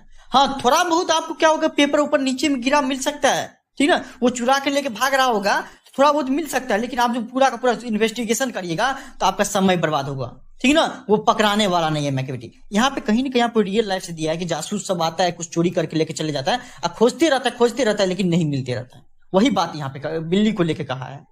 और अगर मान लीजिए पता करता है कि जासूस कौन है, ठीक ना, अगर सीबीआई सीआईडी वाला सब खोजता है कि जासूस कौन था, चोर कौन चोरी किया है, अगर कोई आदमी बोलता है मैकेविटी था इस काम में, मैकेविटी चोरी करके गया है यहाँ पे, तो वो मीलों दूर तक नहीं नजर आएगा, वो इस घटना से मीलों दूर रहता है, उसको कोई मतलब नहीं रहता है। और अगर आप उसको देखना चाहते हैं तो आप देखिएगा कि आप निश्चित रूप से उसे आराम में बैठा हुआ देखेगा और अपने अंगूठे को चूसते हुए पाएंगे जब भी देखेंगे उसको। तब मानो किसी की मतलब वो ऐसे लग रहा होगा कि कोई बड़ा सा ये सुलझा रहा हो कि अच्छा चोरी यहाँ पे करना है, ऐसे करना है, ये करना है, बड़ा सा समझो ना प्रश्न उसको हल कर रहा हो कि क्या करना है क्या नहीं जिंदगी में। इस टाइप से हमेशा रहेगा, घुटना चाटते रहेगा और एकदम सोचते रहेगा हमेशा। आगे के पैराग्राफ में कहते हैं Macavity there is no one like Macavity, there never a cat of such deceitfulness and सुएविटी, he always has an alibi and one or two to spare and whatever the time the deed took place Macavity wasn't there। यहाँ पे deceitfulness से मतलब होता है बेईमान जिसको बोलते हैं, ठीक ना, सुएविटी मतलब होता है विश्वासघात करना, ठीक, alibi मतलब बहाना, ठीक। 3 ही वर्ड का जो ना आपको मीनिंग यहाँ समझने है। कवि क्या कहना चाहते हैं पूरा का पूरा पैराग्राफ में, मैकेविटी जैसा कोई नहीं है आज तक हमने, कभी बोलता है कि बेईमान और धोखेबाज इतना बड़ा बिल्ली नहीं देखे हुए थे, ठीक ना। उससे जब भी पूछोगे तो एक ना एक बहाना तैयार रहेगा, एक ना एक गवाह तैयार रहेगा कि हम तो चोरी किए ही नहीं थे, हम तो वहां थे और चोरी हुआ है नेपाल में, हम तो इंडिया में थे, तो वो हमेशा बहाना तैयार रहेगा उसके पास, ठीक। और अगर मान लो घटना स्थान पे वो देखना चाहोगे तो कभी भी उसको नजर नहीं आएगा कि जहां पे चोरी हुआ है वहां पे कभी भी पकड़ में नहीं आएगा।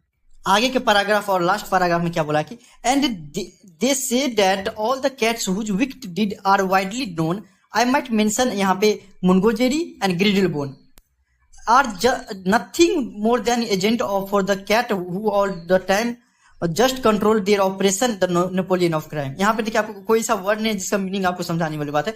यहाँ पे बिल्ली का ही नाम है, दूसरा बिल्ली है जिसका नाम है क्या, मुनगोजेरी, और दूसरा एक और बिल्ली है जिसका नाम है ग्रिडल बोन। कभी कहते हैं कि यहाँ पे मुनगोजेरी या ग्रिडल बोन जो बिल्ली है वो मैकेविटी के अंदर काम करता है, अब वो भी सब बहुत ज्यादा खतरनाक है दोनों बिल्ली, ठीक। और इसे नेपोलियन ऑफ क्राइम कहा गया। अगर नेपोलियन बहुत बड़े शासक थे, ठीक ना, उसी तरीके से उसे अपराध की दुनिया का बादशाह बोला गया। किसको, मैकेविटी को। जैसे नेपोलियन था बादशाह अपने देश का, वैसे ही क्राइम की दुनिया को मतलब क्या आपको हो गया, जुल्म के दुनिया का बादशाह है जिसमें साथ देता है वो मुनगोजेरी और ग्रिडल बोन, ठीक। इसी के साथ कविता समाप्त हो जाता है। Thank you so much. Fire हिम्न एक शॉर्ट स्टोरी राइटर केकी एन दारूवाला के द्वारा लिखा गया है और इनको ना साहित्य अकेडमी अवार्ड जो है 1984 में मिला था और कॉमनवेल्थ पोएट्री अवार्ड भी मिल चुका है। इतने बड़े कवि थे। और उनका जो मेन कलेक्शन की बात करें जिसमें है अंडर ओरियन, ए पार्टीशन इन अप्रैल और क्रॉसिंग ऑफ रिवर्स है। इस कविता में देखेंगे कि हिंदू धर्म अगर कोई इंसान मर जाता है तो उसे आग के हवाले कर देता है, तो आग का रिस्पॉन्सिबिलिटी रहता है कि उसको पूरी तरीके से जलाएं, लेकिन आग अपना जो कर्तव्य है वो भूल जाता है और उससे गलती क्या हो जाता है पूरा का पूरा कविता देखेंगे। और जब ही कविता का बात आता है तो लाइन बाय लाइन समझना जरूरी है। The burning heart erupted phosphorescence and wondering ghost light frightened passer bye as moonlight scuttled among the bones. यहाँ पे देखिए 2-3 वर्ड का मीनिंग समझना जरूरी है। इरप्टेड मतलब होता है बाहर निकला। अब फॉस्फोरेसेंस मतलब क्या होता है कि आग देखे होंगे, आग क्या होता है जब आपको खत्म होने लगता है ना, लकड़ी सबका जलाए होंगे ठंडी के महीना में, देखेंगे कि उसमें से लाल लाल रोशनी निकलते रहता है आग में से, ठीक ना, जो धुआं भी नहीं निकलेगा और लाल लाल रोशनी लगता है, आप उसको भी जो है ना ताप सकते हैं, उतना आग उसमें रहता है, उसी को बोलता है फॉस्फोरेसेंस, ठीक ना। वो भी जलता भी ना रहे और धुआं भी ना निकले, बीच का जो रहता है आपको, जिससे आपको अच्छा खासा जो थोड़ा लाल लगते रहता है, हाँ, तो थोड़ा बहुत हीट आते रहता है, उसी को बोलता है फॉस्फोरेसेंस, ठीक। और यहाँ पे आपको स्कटल्ड मतलब क्या होता है, तेज गति से भागना, ठीक। तीन ही वर्ड का मीनिंग यहाँ पे समझने का जो होता है। कभी क्या कहना चाहता है, तीनों लाइन का अर्थ, कभी कहता है कि रात का टाइम रहता है और एक चिता जल रहा रहता है, मतलब कि आधा जल गया रहता है और उसमें से जो लकड़ी सब रहता है उसमें से लालिमा टाइप का आता रहता है, मतलब पूरा का पूरा आग खत्म नहीं हुआ रहता है, ये यह दृश्य है, ठीक ना। और जितने भी लोग जो है उस देख के जाते आते थे, वो जो देखते थे ना, थोड़ा थोड़ा आग निकल रहा है, चिता जल रहा है, डर के मारे मतलब सब कांपने लगते थे। और रात का टाइम था तो चंद्रमा का जो रोशनी हड्डी पे पड़ता था उस चिता के, उसमें से आपको ऐसा लगता था कि भूत निकल के आ रहा है। तो जितना भी लोग आसपास से जाते हुए थे तो सबको क्या लगता था, डर लगते रहता है। यह चित्र जो है प्रदर्शित किया गया पहला 3 लाइन में। आगे कभी कहते हैं, once strolling at dawn past river bank and Ghat we saw इम्पर्स losing there क्रूर redness to the grey S that swallows all half cooked limbed bore witness to the Fyers debauchery. यहाँ पे strolling मतलब होता है टहलना, इम्पर्स मतलब होता है जलता हुआ, लिम्स मतलब होता है शरीर के अंग, और डिबेचुरी मतलब होता है अनैतिक व्यवहार। अर्थात चारों लाइन का मतलब कभी कहना चाहता है कि एक दिन न कभी अपने पिता के साथ टहल रहा था घाट के किनारे। घाट होता है मणिकर्णिका घाट, सुने होंगे नाम। अर्थात क्या कि गंगा नदी के पास में जहाँ पे चिता सब जलाया जाता है उसको घाट बोलते हैं। गाँव घर में भी बोलते हैं, जहाँ पे भी चिता जलाते हैं ना, पानी सब रहता है, उसको घाट बोलते हैं, ठीक। तो वही हो रहा था कि सुबह में जो है ना आपको टहल रहा था कवि अपने पिताजी के साथ। तो उसने देखा क्या कि रात में चिता जला होगा, तो अभी ना पूरा का पूरा धीमा पड़ गया, एकदम राख में बदलती जा रही थी, आग अब ज्यादा नहीं था। अर्थात क्या चिता जो है ना रात से जलते जलते अभी पूरा धीमा हो गया था जब सुबह में टहल रहा था कभी तब। और ये सब देखा ना तो उसके पिताजी ने उसको बोला, क्या बोला आगे के लाइन में देख, my father said you see those half burn figures and bone stubs, the figure eight times forget it's dead, A जोरेस्ट्रेन I my child fingers clenched into a little note of pain. I swore to save fire from the scene of forgetfulness. यहाँ पे देखो 2-3 word क्या समझना जरूरी है। एक तो हो गया आपको क्या, स्टब्स, स्टब मतलब अवशेष जो जला है, ठीक ना। और जोरेस्ट्रेन मतलब क्या, कभी पारसी थे, ठीक ना, जोरेस्ट्रेन उनके लिए वर्ड किया गया। क्लेंच्ड मतलब क्या होता है, हाथ बंद करके जो गुस्सा करना नहीं था या कसम खाना, उसको बोलता है हाथ बंद करके जो खाता कसम, उसको बोलता है क्लेंच्ड। उनके पिताजी कहते हैं, तुमने बेटा उन जली उंगली और हड्डियों के अवशेष को देखा जो अभी तक जला नहीं है। कई बार क्या होता है बाबू कि आग अपनी शरण में आए मृत शरीर को भूल जाती है कि उनको जलाना है, आग का रिस्पॉन्सिबिलिटी है जलाना, लेकिन नहीं जलाती रहती है। मेरे मरे हुए बच्चे की मुठिया बंद है, देखो तुम गौर से, ठीक ना, जैसे कि वो अभी भी दर्द की गिरफ्त में हो।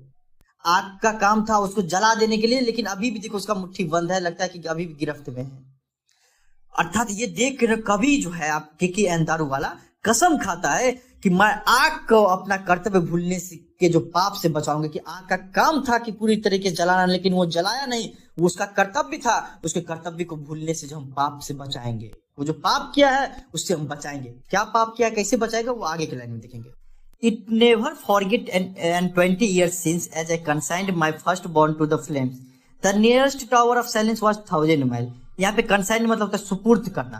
टावर ऑफ साइलेंस मतलब क्या हो गया बाबू कि जोरेस्ट्रेन सब क्या होता है कि पारसी लोग ना अपने मृत शरीर को क्या करता है, टावर ऑफ साइलेंस में दिया जाता है। अर्थात कि वहां पे जो है एक तरह का गुम्बद बना रहता है, और जो गिद्ध वगैरह सब है अब तो खत्म ही हो गया है सर। पारसी सब पहले गिद्ध था, क्या करते थे उसके शरीर को ना जलाता नहीं था पारसी सब, गिद्ध सब खा लेता था, ठीक ना। तो टावर ऑफ साइलेंस का मतलब ये हो गया, ठीक। कभी कहता है कि 20 साल पहले भी हम एक गलती किए हुए थे कि हमारा काम था कि मृत शरीर को टावर ऑफ साइलेंस में दे आना, लेकिन हम टावर ऑफ साइलेंस हमारे घर से मीलों दूर था, हजारों मील दूर था, हम वहां तक पहुंच नहीं पाए। तो हम क्या करते, मेरा जो पहला बच्चा था वो आग के हवाले कर देते, आग में जला दी थी। जबकि पारसी है तो हमको टावर ऑफ साइलेंस में जाना थे, लेकिन हम आग के हवाले किए थे। एक गलती हम किए हुए हैं। आगे फिर से समझ में आ जाएगा पूरा। The fire him said to me you stand forgiven, broken yet rebellious, I swore this time to save it from the sin of forgiving। यहाँ पे देखिए आपको रिबेलियस का अर्थ क्या होता है, आपको बागी, स्वर मतलब होता है कसम खाना, सीन मतलब होता है पाप, और तीनों जो लाइन है उसका मतलब क्या कहना चाहता है कवि कवि कहता है कि हमसे भी एक गलती हुआ था 20 साल पहले कि हम भी आग में जला दिए थे अपने बच्चे को। और तब उधर से मतलब ऐसा लगता है कि मतलब आग अग्नि देवता जो है वो मतलब उनको उनसे कहता है के अंदर वाला से, कोई दिक्कत नहीं है के अंदर वाला, तुमको माफ करते हैं हम, तुम जो गलती किए हो माफ करते हैं। क्योंकि देखिए हजारों मील दूर था, उतना दूर तो जा नहीं पाता था टावर ऑफ साइलेंस, इसलिए अग्नि देवता बोलता है कि चलो कोई दिक्कत, तुमको माफ करते हैं। लेकिन फिर भी वो अंदर से सोचता है कि देखिए अभी एगो बच्चा जो जल रहा है उसको अच्छा से नहीं जलाया, तो मेरा भी बच्चा होगा 20 साल पहले जलाए होंगे, उसको भी अच्छा से नहीं जलाया होगा। वो अंदर से टूट जाता है कि मेरे बच्चे के साथ भी ऐसे ही याद किया होगा, और वो क्या करता है विद्रोह करने के लिए तैयार हो जाता है कि मेरे साथ भी ऐसा क्या होगा, ये बच्चे के साथ क्या होगा। अंदर से टूट जाता है और कसम खाता है फिर से उसी टाइम कि ये जो पाप कर रहा है उसको हम बचा के रखेंगे, ठीक ना। अर्थात क्या, पहले बात तो हमको अग्नि का हवाले करना नहीं चाहिए, के अंदर उबल कहता है, और दूसरा बात अगर करना भी चाहिए तो कम से कम वहां पे खड़ा रहेगा, पूरा का पूरा जलना चाहिए। गांव घर में होता है ऐसे, जब तक लाश पूरी तरीके से नहीं जलता तब तक एक ना एक आदमी नहीं जाते रहता है। बोलता है कि जो ये पाप कर रहा है अग्नि, जो फायर हिम जो है पाप कर रहा है, वो आपको वो पाप से हम बचाएंगे, ठीक। वो कसम खाता है और यहीं पे जो है कविता खत्म हो जाता है। Thank you so much. Snake Kavita D.H. Lawrence के द्वारा लिखा गया है, जो कि उपन्यासकार थे, लघु कथा का लेखक थे, निबंधकार थे। और इस कविता में एक सांप के माध्यम से मौलिक जीवन के मूल्यों के बारे में बताया कि अगर एक सांप मिले तो आपका जो संस्कार है, आपके माता पिता के द्वारा जो दिया गया शिक्षा है कि सांप को देखते ही मारना चाहिए या नहीं मारना चाहिए, इस कविता में पूरा डिटेल में D.H. लॉरेंस कहते हैं हमें क्या करना चाहिए। इस कविता में ना अमेरिकन वर्ड मीनिंग का इस्तेमाल नहीं हुआ है, ठीक ना। तो डायरेक्ट आपको अर्थ बता दे रहे हैं कि कविता का क्या अर्थ है और आपको समझ में आ जाएगा पूरा का पूरा कविता। चलिए स्टार्ट करते हैं। एक दिन का बात है, बहुत ज्यादा गर्मी था उस दिन। तो कवि क्या किया, लोटा लिया और घर से बाहर निकला अपने चापाकल पे पानी पीने के लिए। तो वो देखता है क्या, पानी जो जहाँ पे गिरते रहता है अर्थात पोखरा में से जो छोटा सांप जो है ना वो निकल रहा था धीरे धीरे धीरे से, और उसमें से अजीब सा सुगंध आ रहा था। और कभी सोचा कि देखिए हमसे पहले वो आया है, सांप आया है, तो हम मेरा कर्तव्य क्या बनता है कि रुकने के लिए। तो वो मुझसे पहले आए तो हम इंतजार करेंगे कि पानी पहले वो पिएगा फिर हम पिएंगे। कभी ऐसा सोचता है। वो सांप जो था ना बिल से ना निकल के रेंगते हुए आया, वो देख रहा था कभी, और वो दिखने में बहुत ज्यादा उदास था, और उनका जो कलर था आपको येलो ब्राउन कलर का था। और बिल में से निकला और जो कॉल के पास जो आपको पोखरा रहता है उसमें चले गया। अब पोखरा से क्या हो गया, आपको जो चबूतरा रहता है, चबूतरा पे आ गया था ना पानी पिएगा, तो चबूतरा पे जो है ना मतलब आ गया था। चबूतरा पे आया था तो क्या कि अपना जो सिर था, ठीक ना, वो जो पानी टपक रहा था कॉल में से टपकते रहता है उसके तरफ बढ़ाते गए और क्या कर दिया, अपने सुंदर लंबे शरीर से पानी पीने लगा। कभी कहता कि इस चबूतरा पे जो पानी पीने के लिए सबसे पहले कौन आया था, सांप आया हमसे पहले, तो हम दूसरा आदमी हो गए, तो हम दूसरे व्यक्ति की भांति ने कतार में खड़ा थे कि पहले वो पानी पिएगा उसके बाद हम पिएंगे। कभी ऐसा सोचता है। आगे कभी कहते हैं कि जैसे गाय महीस सब ना आपको एक बार पानी पीता है फिर देखने लगता है, एक बार पानी पीता है फिर देखने लगता है इंसान को, वैसे ही सांप भी कर रहा था क्या कि गाय महीस की तरह मवेशी की तरह एक बार पानी पीता था, फिर कभी की तरह सरसरी नजर से सांप देखने लगता था, फिर नीचे झुक जाता था और पानी पीने लगता था। फिर क्या करता था, थोड़ा देर में अपना जो जी था वो निकाल के और आपको क्या करता था, कुछ क्षण भर के लिए कुछ सोचने लगता था सांप। हाँ, उसके बाद क्या करता था, फिर सर झुका के फिर पानी पीने लगता था। और सांप का जो कलर था चमकीला और भूरा रंग, मानो ऐसा लग रहा था जैसे कि धरती पर जब धरती अत्यधिक गर्मी लगती रहता तो कैसे थोड़ा सा लालिमापन सब आ जाता है, ठीक सेम उसी तरीके से आपको चमकीला भूरा रंग दिख रहा था, किसका, सांप का दिख रहा था। अर्थात कभी यहाँ पे सांप का जो कलर है उसका कंपेयर कहाँ से किससे किया है, पृथ्वी से किया है।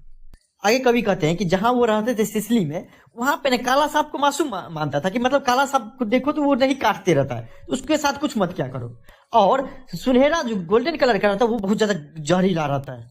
अर्थात कभी जो सांप देखा था वो भी चमकीला भूरा रंग का था। तो उस हिसाब से कवि का क्या शिक्षा दिया होता माँ बाप या फिर आस पड़ोस या समाज के द्वारा ये बनाया गया था कि जैसे ही चमकीला सांप देखना, जैसे ही गोल्डन कलर का सांप सब देखना, उसको मार देना, ठीक ना। तो कभी बोलता है मेरे अंतर आत्मा से भी आवाज आया कि जो हमारे पूर्वज लोग शिक्षा दिए उस हिसाब से हमें एक लकड़ी उठाना चाहिए और सांप को मार देना चाहिए। लेकिन कभी यह भी कहता है कि हम देखो इसको कैसे मारे, ये तो आराम से बिल में से निकला और पानी पी रहा है, ना हमको हार्म पहुंचाया ना कुछ, मतलब एकदम रईस की तरह, मेहमान की तरह आया और पानी पी रहा चुपचाप शांति से। और हमको पता है कि पानी पिएगा और आराम से गर्म धरती में फिर चला जाएगा वो। हम उसको कैसे मारे? फिर हमको कोनो दिक्कत देगा तब ना हम उसको मारेंगे, ठीक ना। लेकिन दूसरे साइड में उसके दिमाग में ये भी आ रहा था, कहीं तुम डर तो नहीं गए उससे? डर गए हो इसलिए तो नहीं मार रहे हो, क्योंकि तुम्हारा शिक्षा दिया हुआ कि जैसे ही सांप को देखो मार देना चाहिए, लेकिन इसका मतलब तुम नहीं मार रहे हो, इसका मतलब डर है। आज भी इंसानियत जिंदा है धरती पे, वो एक बार सोचेगा जरूर सांप, इसलिए तो हम इसको नहीं मार रहे, पानी पीने देते हैं और वो आराम से चले जाएगा। आगे कभी कहता है कि वो इतना पानी पी लिया था ना कि लग रहा था पूरा नशा में है, ठीक ना। फिर क्या हुआ था, अपनी जी को लपलपाया, उसके बाद धीरे धीरे वो क्या कर दिया, दीवार में जो छेद बना था उसके तरफ वो जाने लगा। वो अपना सिर जो था धीरे धीरे जो है ना दीवार के छेद में डालना शुरू कर दिया। अब क्या हुआ कि कभी के मन में जो दो प्रश्न आने लगा कि यार छोड़ देते क्या, हमको थोड़े ना कोई दिक्कत पहुंचाए जो उसको हम मारेंगे। लेकिन दूसरा, आपको शिक्षा जो समाज के द्वारा दिया गया है कि जैसे ही सांप को देखो मार देना चाहिए। एक तरफ तो विद्रोह भी हो रहा था, नहीं नहीं नहीं हम छोड़ कैसे दे, डर कैसे गए इससे यार, हम तो उसको मारेंगे। और ये क्या किया, बगल में वो मोटा डंडा रखा हुआ था उसको उठाया, पीछे से उसको वार कर दिया। कभी कहते हैं कि मेरे हिसाब से उसको लगा नहीं, क्योंकि आधा सिर तो मतलब बिल में चला गया था, आधा बचा हुआ था, लेकिन हम फिर भी मार दिए उसको। तो वो जो लगा तो नहीं होगा, लेकिन जैसे ही मेरा डंडा का आवाज सुना ना, वो जोर स्पीड करके एकदम पूरा का पूरा जो है ना बिल के अंदर चले गया। यह सब करके जो है कभी को थोड़ा पछतावा भी हो रहा है कि हम कितना जो है घटिया काम किए हैं, कितना छोटा काम किए हैं, कितना मतलबी काम किए हैं। लेकिन सोचता है क्या करें, हम भी, हमारा समाज तो ऐसा ही बनाया हुआ है ना, तो हमको बोल रहा है कि मारने के लिए तो हम मार दिए। और उसके बाद एक जो है ना एक पक्षी के बारे में सोचता है जिसका नाम था एल्बेट्रोस, उसके बारे में जो उसे गलती से खो दिया था। फिर वो सांप के बारे में सोचने लगता है, काश वो फिर से आ जाए ना सांप। ऐसा लग रहा था जैसे कि वो राजा हो, जी हाँ, ऐसा राजा जिसे देश निकाला मिला हो और बिना मुकुट के राजा था वो, क्योंकि मुकुट तो इंसान लोगों के पास है और इंसान लोग क्या क्या है, उस लोग का अलग दुनिया बना दिया है, अर्थात देश निकाला कर दिया है। इसी पे कभी कभी बोलता है क्या, राजा तो था लेकिन बिना मुकुट का, हम उस राजा से जो है मिलने का मौका गवा दिए। हाँ, हम गलत काम किए हैं, उसके लिए हमको जो है सजा मिलना चाहिए। और इसी पे जो है यहाँ पे ये खत्म हो जाता है। My grand mother house chapter की लेखिका कमला दास है। इनके जन्म की बात करें तो 31 मार्च 1934 ईस्वी को बताया जाता है। इनका नाम अंग्रेजी और मलयालम साहित्य के लिए बहुत ज़्यादा फेमस है। और इतना ही नहीं, जब इनका 1976 ईस्वी में अपना ऑटोबायोग्राफी आया था, ऑटोबायोग्राफी मतलब क्या, जो कभी अपने बारे में लिखता है ना तो उसको ऑटोबायोग्राफी बोला जाता है। तो उनका जो ऑटोबायोग्राफी था ना वो बहुत ज़्यादा फेमस हो गया था। और इतना ही नहीं, 1984 में जब आपको नोबेल प्राइज के लिए लिस्ट निकल रहा था, उनमें से साहित्य में ना इसका भी नाम था। वैसे तो इनका बहुत सारा कृतियां हैं, लेकिन कुछ फेमस है, summer in Kolkata, सिरेंस, the descendant, the old play house and other poems, the एनामेंटल poems, only Saint know how to sing और यस अल्लाह।